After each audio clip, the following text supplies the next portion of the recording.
E se eu falasse que parte de você já está morta e que eu e você somos quase que zumbis? Estranho, né? É um pensamento que pode incomodar, mas a verdade é que seu corpo não está totalmente vivo. Ele é feito de 30 a 40 trilhões de células, mas neste exato momento, bilhões dessas células estão morrendo, ou já estão mortas, ou morreram antes mesmo de você nascer. Uma grande parte de você nunca esteve viva. Sei que é estranho, mas aceite. Você é parte zumbi. Nós humanos somos feitos de células, mas isso não é tudo o que compõe o nosso corpo. Cerca de 1/3 do seu corpo foi construído por células, mas não é feito de células atualmente, portanto, nem tudo está tecnicamente vivo. Por exemplo, o líquido fora das suas células, como fluido espinhal, plasma sanguíneo e muco, constitui cerca de 20% de sua massa. Foi construído por células, mas não é feito de células. A estrutura que mantém o seu corpo unido, incluindo ossos, cartilagens e ligamentos, também é feito principalmente de material molecular morto, como proteínas. Os 2/3 restantes do seu corpo são feitos de células vivas e cerca de 1% delas morrerá hoje. Temos cerca de 200 tipos diferentes de células em nossos corpos, cada uma com a sua própria vida média. Os neurônios, as células que formam o cérebro e os nervos, vivem quase tanto quanto você, uma vez que o seu cérebro terminou o processo de crescimento. A quantidade de neurônios que você tem naquele momento não aumenta mais. Poucas áreas do sistema nervoso podem desenvolver novas células, razão pela qual as lesões no cérebro e na coluna são frequentemente permanentes. As células musculares, gordurosas e ósseas permanecem por uma década ou mais, embora algumas tenham vidas muito mais longas ou mais curtas. Por exemplo, cerca da metade das células do músculo cardíaco duram a vida inteira, enquanto as células que ajudaram a desenvolver os ossos minúsculos dos seus ouvidos estavam vivas quando você estava no útero, mas morreram antes mesmo de você nascer. Isso é bem bizarro. Os glóbulos vermelhos vivem cerca de 120 dias. Alguns glóbulos brancos duram apenas algumas horas. As suas unhas, cabelos e camadas mais externas da pele já estão mortas e estão continuamente sendo substituídas pelas células abaixo. Todos os dias você perde e volta a crescer 500 milhões de células da pele, o que significa que durante a sua vida você produzirá pele morta suficiente para cobrir cerca de 1000 corpos. Inclusive, você já se perguntou de onde é que vem tanta poeira enquanto você está varrendo a casa? Pois é, uma boa parte dessa poeira é feita por células mortas de pele humana. Você está varrendo ali praticamente seu próprio corpo. Basicamente, somos todos sacos de carne que só podem sobreviver sendo eternamente reconstruídos. Isso é tão interessante quanto estranho. Mas já que estamos falando de mortos-vivos, aqueles classicões do cinema, será que existe alguma chance daquele tipo de zumbi que a gente vê nos filmes existirem? Na verdade, há um número crescente de exemplos documentados no reino animal de parasitas que mudam o comportamento de seus hospedeiros. E há evidências crescentes de que nós, os humanos, não somos imunes a manipulações semelhantes àquelas que acontecem com os zumbis. Esse é um assunto que fascina a bióloga evolucionista Athena Actips, do Arizona State University, que apresenta um podcast chamado Zumbifield, onde explica a ciência do mundo real aos tipos de histórias apocalípticas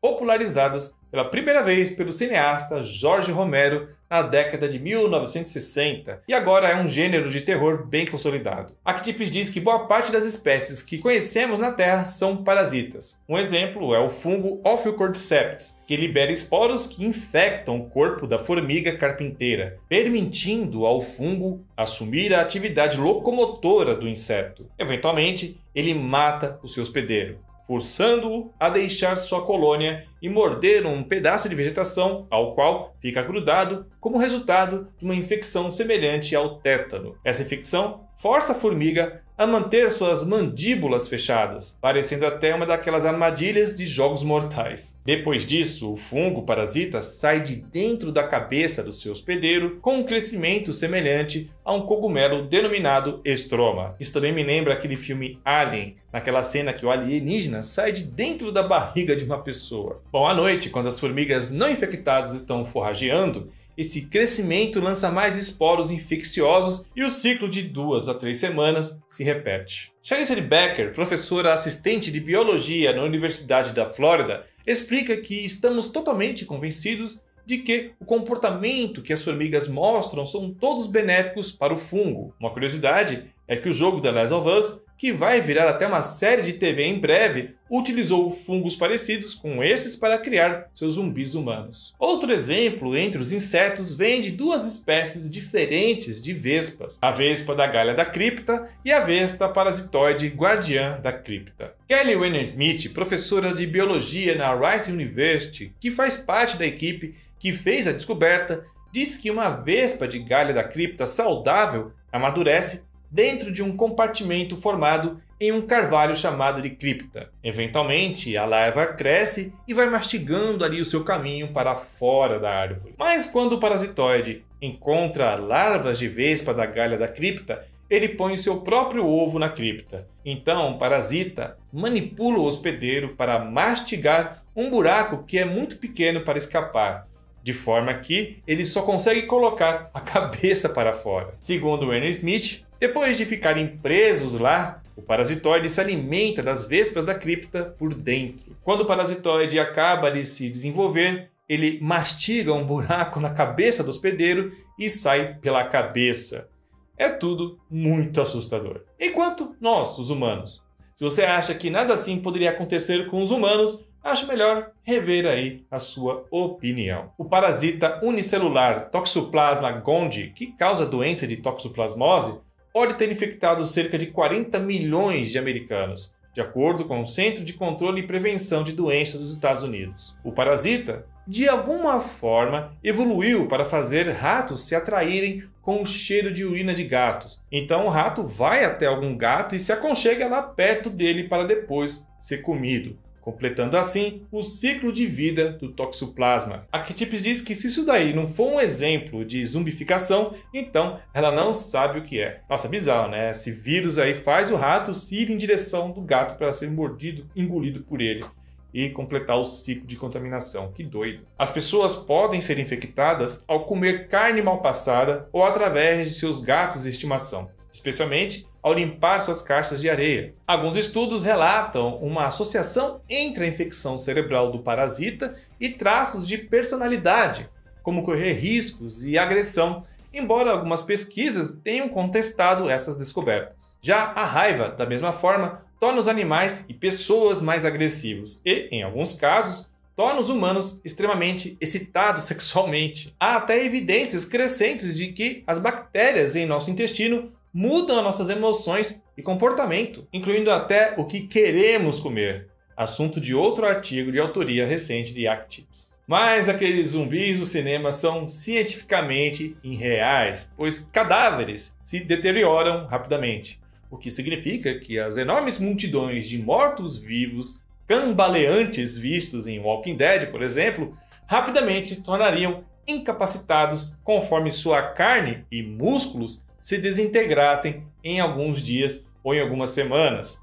dependendo aí das condições climáticas. O bicho ia ficar andando ali, perdendo todos os pedaços, braço caindo, perna caindo, até cair no chão. Matar um zumbi deve ser a coisa mais fácil do mundo. O bicho vem 20, dá uma rasteira e já desmonta tudo. E também seria necessário um grande salto evolutivo para o Toxoplasma fazer aos humanos o que ele faz com os ratos. Então aqueles zumbis do cinema que a gente vê em Walking Dead e tal, com mortos andando, isso não pode acontecer porque até os corpos estão podres, dá uma rasteira num morto-vivo e ele vai cair e se desmontar todo. Mas existem doenças que podem mudar o comportamento das pessoas. Se você gostou desse assunto e quer ver mais vídeos com esse tema aqui no canal, deixe seu like aqui embaixo e aproveita também e se inscreva no canal. Agora eu vou falar rapidamente aqui da Fossa das Marianas, um ponto do oceano que é o mais profundo da Terra. Muitas pessoas pedem para comentar aqui. Tem um vídeo bem bacana que fala tudo, praticamente tudo sobre esse ponto mais profundo dos oceanos da Terra e fala dos animais que vivem lá. E se você quiser tem curiosidade sobre esse tema, quer saber um pouco mais sobre o ponto mais profundo dos oceanos, clica nesse vídeo que está na tela de vocês, que eu garanto que vocês não vão se arrepender. Aqui é praticamente um dossiê da Fossa das Marianas. Então, recomendadíssimo aqui o vídeo aqui para vocês. Beleza, pessoal? Então é isso, vou ficando por aqui com mais esse vídeo. Um grande abraço para vocês e hasta!